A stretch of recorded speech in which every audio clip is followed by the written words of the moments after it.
하나님의 말씀은 마태복음 9장 12절부터 13절까지입니다. 12, 13절 말씀을 같이 제가 봉독해 드립니다. 예수께서 들으시고 이르시되 건강한 자에게는 의사가 쓸데없고 병든 자에게라야 쓸데있느니라. 너희는 가서 내가 긍휼을 원하고 제사를 원치 아니하노라 하신 뜻이 무엇인지 배우라. 나는 의인을 부르러 온 것이 아니요 죄인을 부르러 왔노라 하시니라. 아멘.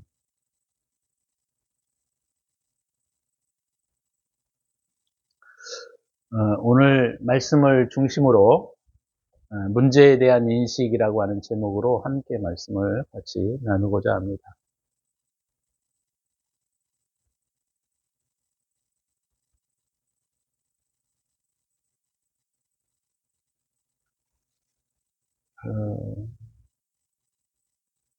마태복음 9장 12, 13절은 예수님께서 의원이 되셔서 병자들을 고쳐주시는 그런 과정 가운데 일어났던 이야기들입니다.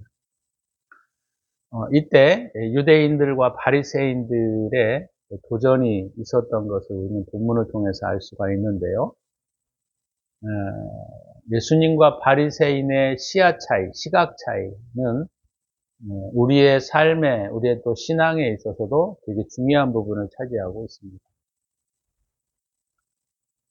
유대인과 바리새인들의 시각이 실상은 우리 그리스도인들과 닮아 있기 때문에 오늘 이 본문은 우리에게 굉장히 큰 의미를 던져주고 있는 거죠.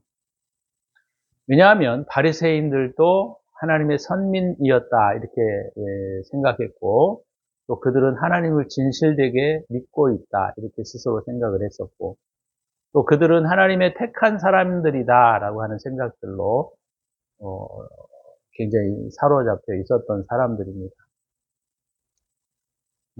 그때 죄인들과 함께 먹고 마시던 예수님에 대한 그들의 이해와 생각들을 예수님과 함께 나누는 중에 예수님께서 죄인들과 세리들과 이런 그 창기들과의 음식들을 나누는 장면들을 보면서 바리새인들이 의문을 제기하기 시작했습니다. 그때 예수님께서 바리새인들이 제자들과 의논하고 이야기하는 것들을 아마 예수님이 들으실 수는 없었을 거예요. 그러나 예수님께서는 이미 그들의 마음과 태도를 다 알고 계셨던 것이죠. 그래서 예수님이 아주 굉장히 중요한 상황을 말씀하고 있다는 것을 우리가 알 수가 있습니다. 이건 우리의 신앙생활에 있어서 되게 중요한 문제인데요. 12절에 보니까 예수님께서 들으시고 이르시되 건강한 자에게는 의사가 쓸데없고 병든 자에게라야 쓸데있느니라 이렇게 말씀을 하셨다는 거예요. 이거는 당연한 귀결 아니겠습니까? 건강한 사람이 의원에게 다닐 필요가 뭐가 있겠어요? 병자들이 의원에게 찾아가는 것이죠.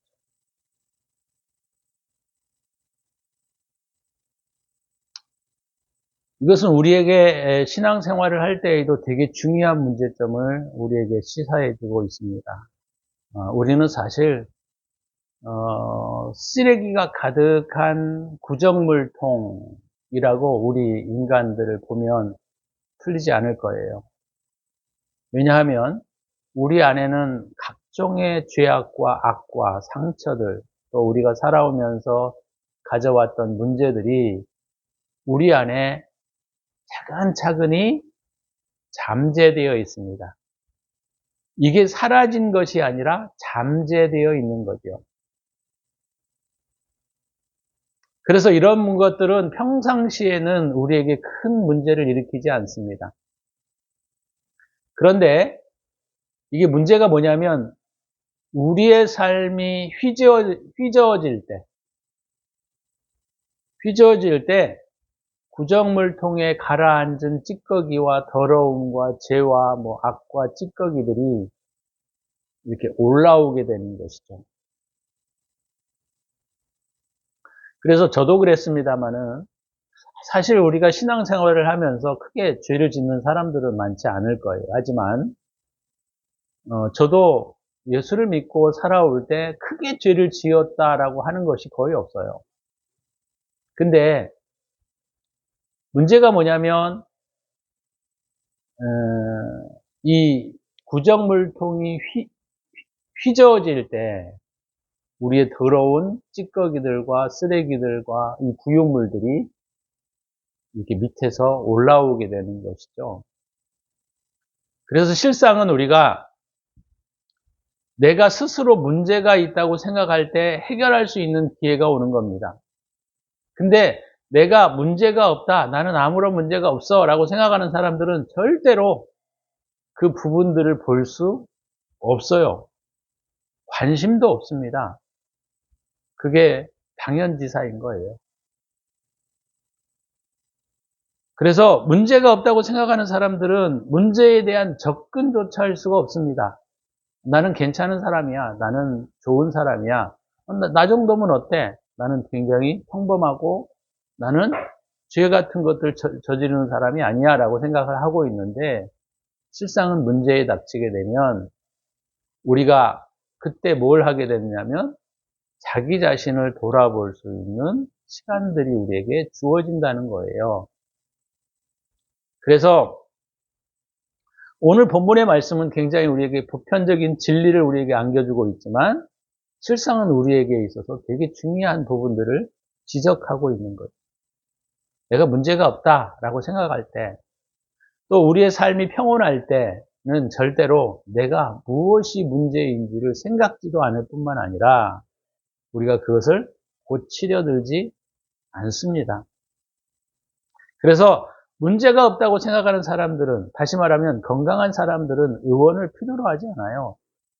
그런데 내가 아프고 고통스럽고 힘들 때 그때에 절실하게 의원을 필요로 하는 것이죠.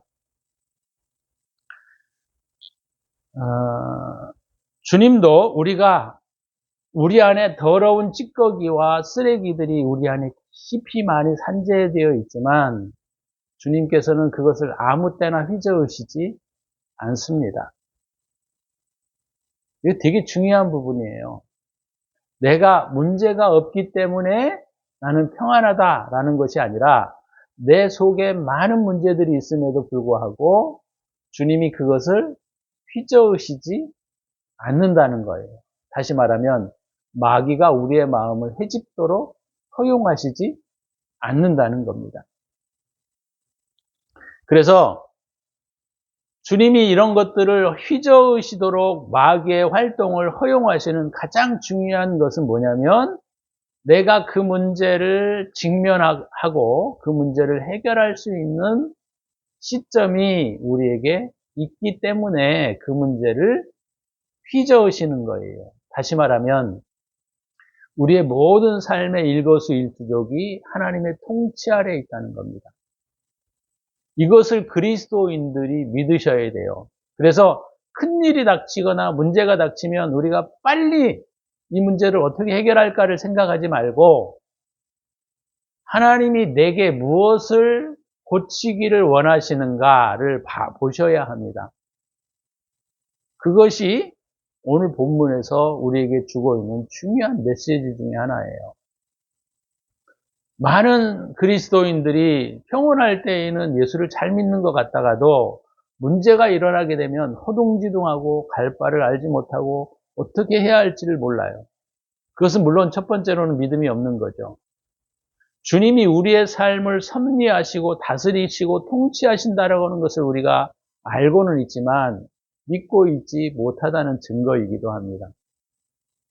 우리가 예수를 믿는다고 할 때 예수를 믿는다라고 하는 것은 그분의 통치와 섭리 안에 있다는 사실을 우리가 반드시 믿으셔야 돼요.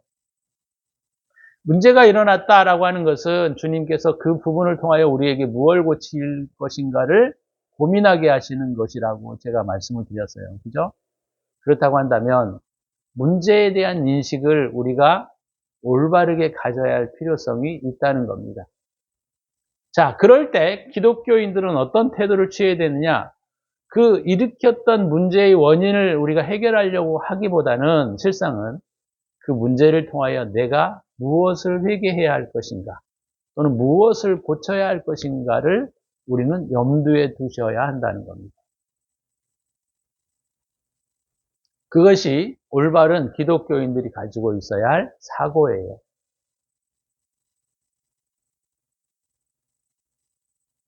그래서 주님은 우리에게 아무 때나 우리의 인생을 휘저으시는 분이 아닙니다. 주님은 또 그렇게 하기를 원치 않으세요. 주님은 그렇지만 그것들을 휘저으도록 허용하시는 가장 중요한 것은 뭐냐면 주님으로 우리가 더 닮아갈 수 있도록 은혜를 베풀어 주시는 것이다 라는 것이죠. 그래서 내가 많이 준비되어질수록 사실 고난은 더 많이 올 수도 있습니다.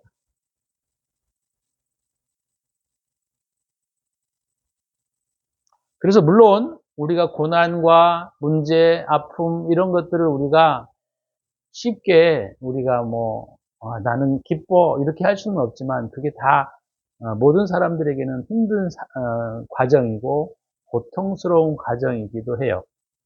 하지만 이런 과정이 없이는 우리가 주님을 닮아갈 수 있는 기회가 없기 때문에 우리가 그런 문제가 우리에게 왔을 때에는 이 모든 상황과 환경을 주님께 올려드리고 우리는 다만 내가 무엇을 고쳐야 할 것인가를 고민하고 그 부분들을 싸우시는 삶이 되셔야 한다라는 것이죠. 문제가 없는 삶은 참 행복해요. 사실 문제가 없이 우리는 평생 살기를 원하고 그렇게 되기를 원합니다. 하지만 문제가 없으면 내 안에 있는 각종 쓰레기와 인생의 잔여물들이 해결할 수 있는 기회는 거의 없는 거예요. 이것을 통하여 성경은 자주자주 고난이 우리에게 유익이다, 축복이다 라고 말씀하시는 이유입니다. 만약에 문제가 우리에게 없다고 한다면 두 가지 중에 하나일 거예요. 아직 그 문제를 우리가 감당할 수 있는 내적인 힘이 우리에게 없거나 두 번째는 그 문제를 이미 처리했거나 둘 중에 하나가 될 것입니다. 그래서 고난에 대한 시야, 문제에 대한 인식에 대한 부분들을 우리가 바꾸지 않으면 고난은 또는 문제는 너무너무 우리의 인생 가운데 힘든 거예요. 그러나 이 모든 상황까지도 주님이 통제하고 계시기 때문에 우리가 그런 부분들을 너무 고민해 갈 필요는 없다는 겁니다. 그래서 너무 조급해 하지 마십시오. 문제가 있을 때 그 문제에 대한 모든 부분들은 주님께 다 맡기시기를 바랍니다. 그리고 우리가 해야 할 일은 내가 무엇을 회복해야 할 것인가, 내가 무엇을 고쳐가야 할 것인가를 고민하는 시간들이 되어야 한다는 거예요. 근데 기독교인들이 이런 문제가 오게 되면 첫 번째는 뭐냐면 저 사람 무슨 죄를 저렇게 많이 지어서 라고 하는 사고와 생각에 빠지게 될 수도 있고 또 하나는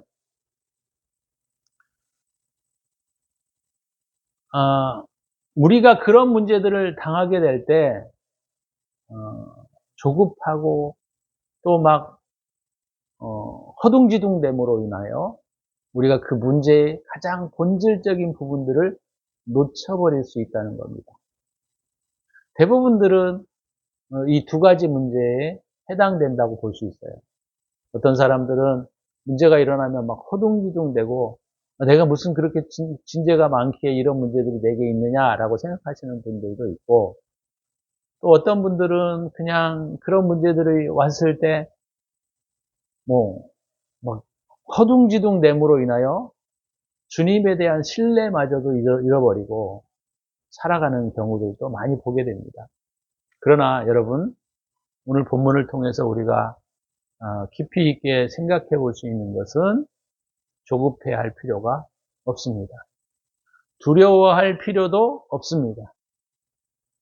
우리가 통제하고 있는 모든 우리의 상황들을 그것에서 내가 발을 빼는 거예요.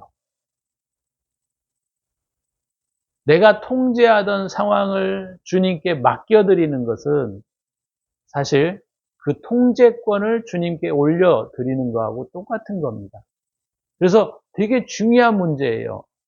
그 통제권을 주님께 맡겨드린다라고 하는 것은 내가 통제하고 있고 내가 다스리고 있는 모든 영역을 주께 맡겨드린다라고 하는 의미가 있는 거예요. 우리가 주님께 맡겨드린다라고 하는 것이 굉장히 쉽지는 않습니다만은 주님께 맡긴다라고 했을 때 주님께 이 문제를 딱 가지고 갔다고 한다면 우리는 그것에 대하여 걱정이나 조급해하거나 두려워할 필요가 없는 거예요. 그죠? 예를 들자면 자녀가 어떤 문제를 부모에게 가지고 왔다라고 했을 때 자녀는 그 문제를 부모에게 맡기고 난 다음에 아무 걱정하지 아니하고 자기 일들을 충실히 하는 거를 우리가 볼 수가 있죠. 그렇다고 할 때 그리스도인들도 마찬가지입니다. 그런 문제를 주님께 다 맡겨드리고 난 다음에 내가 그것을 다시 끌어다가 쓸 필요는 없어요. 왜요? 그러면 우리가 주님께 맡겼던 통제권을 우리가 다시 빼앗는 거하고 똑같은 거거든요. 그럼 내가 해결해야 되는 거예요. 그래서 우리가 주님께 맡겼다라고 하는 것은 믿음이 필요한 것인데 그냥 잊어버리는 거예요. 그 문제에 대해서는. 다만 그 문제로 인하여 내가 고쳐야 하고 회개해야 할 거고 내가 만들어가야 할 부분이 무엇인지를 우리는 고민해야 한다라고 하는 것이죠. 그것이 오늘 본문 건강한 자에게는 의사가 쓸데없고 병든 자에게라야 쓸데있느니라 라고 하는 말씀의 의미를 통하여 우리에게 교훈하시고자 하시는 것입니다. 자, 두 번째는 오늘 13절에 나와 있는 건데 호세아서 6장 6절에 나와 있는 본문을 주님이 인용하시면서 말씀을 하셨어요. 너희는 가서 내가 긍휼을 원하고 헤세드라는 말인데 자비, 사랑, 관용 이런 것을 말합니다. 너희는 가서 내가 사랑, 자비, 긍휼, 은혜를 원하고 제사를 원하지 아니하노라 하신 뜻이 무엇인지 배우라. 나는 의인을 부르러 온 것이 아니요 죄인을 부르러 왔노라. 되게 중요한 말씀입니다. 호세아 6장 6절에 나는 은혜를 원하고 나는 자비를 원하고 제사를 원하지 아니한다. 제사는 지금의 시대로 말하면 뭐라고 말할 수 있죠? 예배라는 것이죠. 나는 주님께서도 이와 비슷한 얘기를 했어요. 너희가 만약에 형제와 다투고 싸울 때 너희는 예배를 드리려고 하지 말고 그 예물을 놓고 형제와 가서 사화하고 난 다음에 와서 예물을 드리라. 이렇게 말씀하시는 것을 우리가 볼 수가 있습니다. 자, 오늘 본문의 내용은 되게 중요한 부분인데 이 기독교인들이 이 부분에 대해서 우리가 약간 오해하고 있는 부분들이 많기 때문에 본문의 내용들을 통하여 우리가 이 말씀을 다시 한번 살펴보려고 합니다. 주님이 원하시는 제사의 목적이 여기에 나와 있어요. 다시 말하면 주님이 말씀하시는 예배의 목적이 여기에 나와 있습니다. 주님을 예배한다라고 하는 것은 뭐냐면 그 예배하는 것의 가장 큰 목적이라고 하는 것은 사랑과 자비라는 거예요. 그러니까 우리가 구약에 있는 제사들이 우리에게 무엇을 요구하고 있느냐면 사랑과 자비를 목적으로 하고 있다는 겁니다. 그러니까 제사가 목적이 아니에요.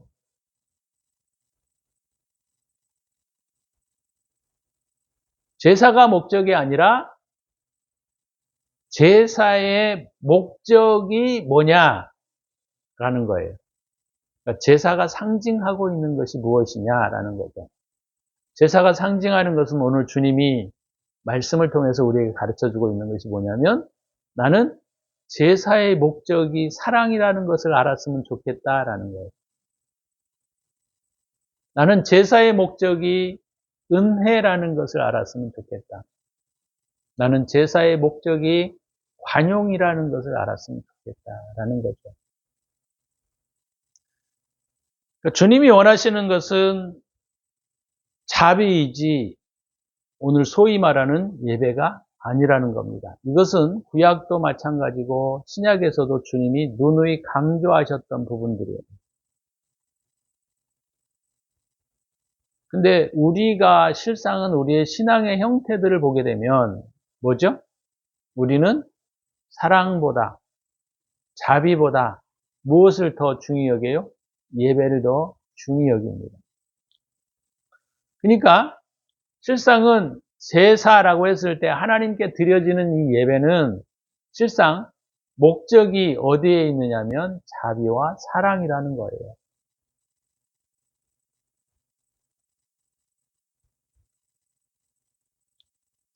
그러니까 하나님께 드려지는 제사는 목적이 아니라 수단인 겁니다. 그런데 지금의 우리의 예배에 대한 형태들이 뭘로 바뀌어버렸어요? 목적이 되어버린 거예요. 목적이. 그래서 주님이 오늘 본문의 말씀을 뭐라고 말하고 있습니까? 나는 자비를 원하고 제사를 원하지 아니하노라. 제가 과거에는 이 말씀들의 이해가 좀 부족했기 때문에 되게 힘들었어요. 아니 그럼 예배 드리다가 어떤 문제가 있으면 예배 중간에 나가가지고 그 사람과 뭔가를 하고 난 다음에 다시 와서 예배를 드려? 이게 있을 수 있는 일인가? 그런 생각들을 저는 많이 가졌었어요. 그래서 이게 정말 이 말씀의 의미가 무엇인지 명확하게 들어오질 않았어요. 예배도 중요하고 사랑도 중요하고 우리가 하나님께 드려지는 이 영광의 예배가 얼마나 중요한데 형제와 뭐 싸우는 일이 생각나거든 그거를 예물을 놓고 가서 사화하고 이 화해하고 와서 예배를 드려라? 이게 참 말이 되느냐? 이런 생각들을 가진 적이 많아요. 근데 오늘 본문을 통해서 우리가 배워야 할 것은 뭐냐면 주님의 예배의 목적이라고 하는 것은 사랑이지 자비이지 예배가 목적이 아니다라는 겁니다. 제가 이런 말들을 하게 되면 아마 기독교 목회자들이나 사람들이 되게 아마 나를 죽이려고 할 거예요. 왜요? 우리는 예배를 수단으로 성도들을 통제하려고 하기 때문이죠.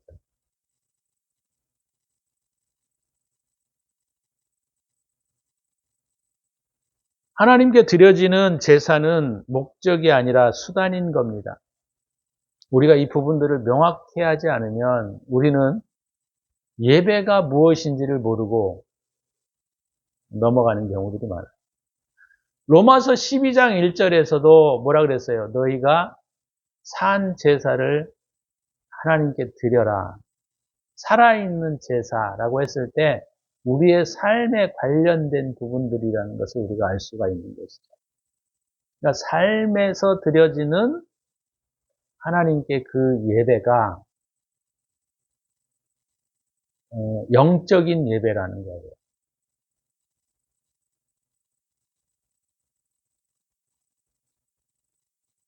그래서 우리는 작금의 예배의 형태들은 예배가 목적이 되어서 예배를 잘 드리기 위하여 우리는 많은 에너지와 힘을 쏟고 살아가고 있습니다.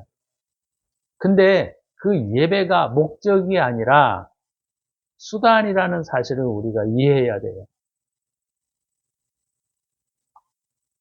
반면에 우리가 예배에 대한 부분들은 되게 많은 에너지와 힘을 쏟는 반면에 사람에게 베풀어져야 할 선과 자비와 사랑은 신경 쓰지 않아요. 이것이 기독교인들이 현재 취하고 있는 태도다. 이렇게 말할 수 있다는 겁니다.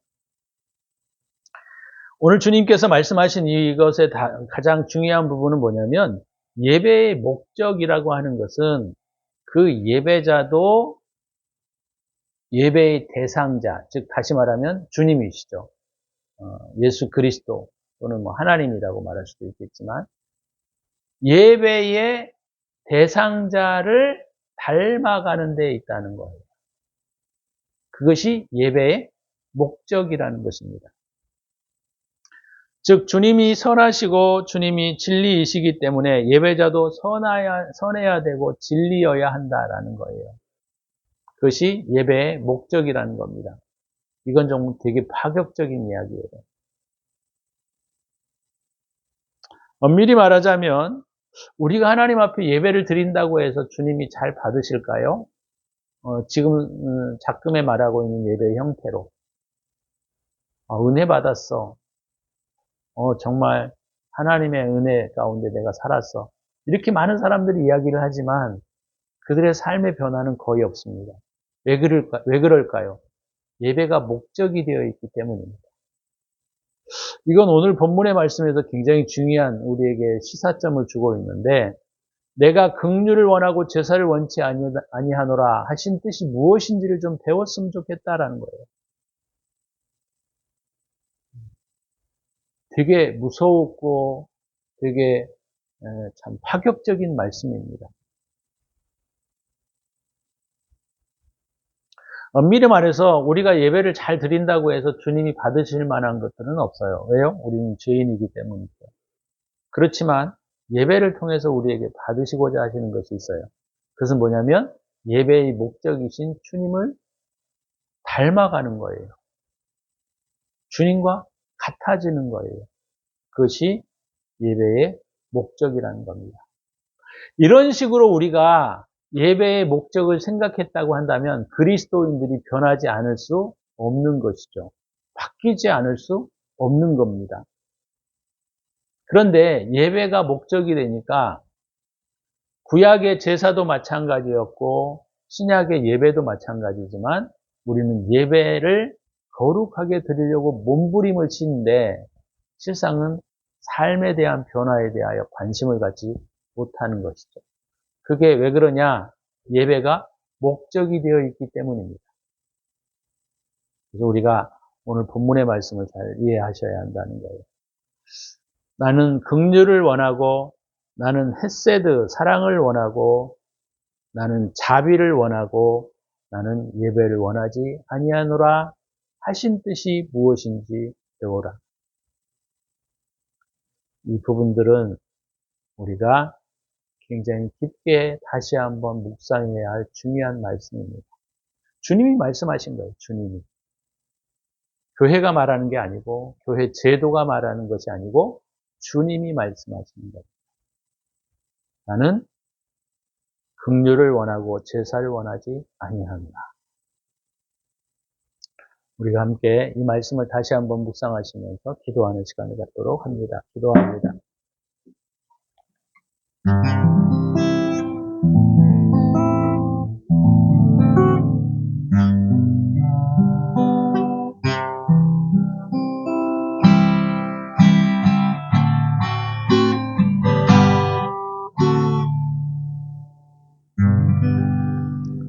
주님, 오늘 문제에 대한 인식과 예배에 대한 인식들을 우리가 함께 나누었습니다.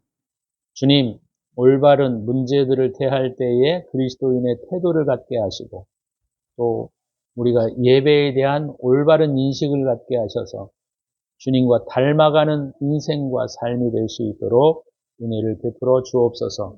이제는 우리 구주 예수 그리스도의 은혜와 독생자를 아낌없이 우리를 위하여 내어주신 하나님의 사랑하심과 성령의 축복 내주 인도 역사하심이 오늘도 하나님 앞에 온전한 예배와 문제를 통한 회복을 구하는 당신의 사랑하는 자녀들 머리머리 위에 이제로부터 영원토록 함께 있을지어다.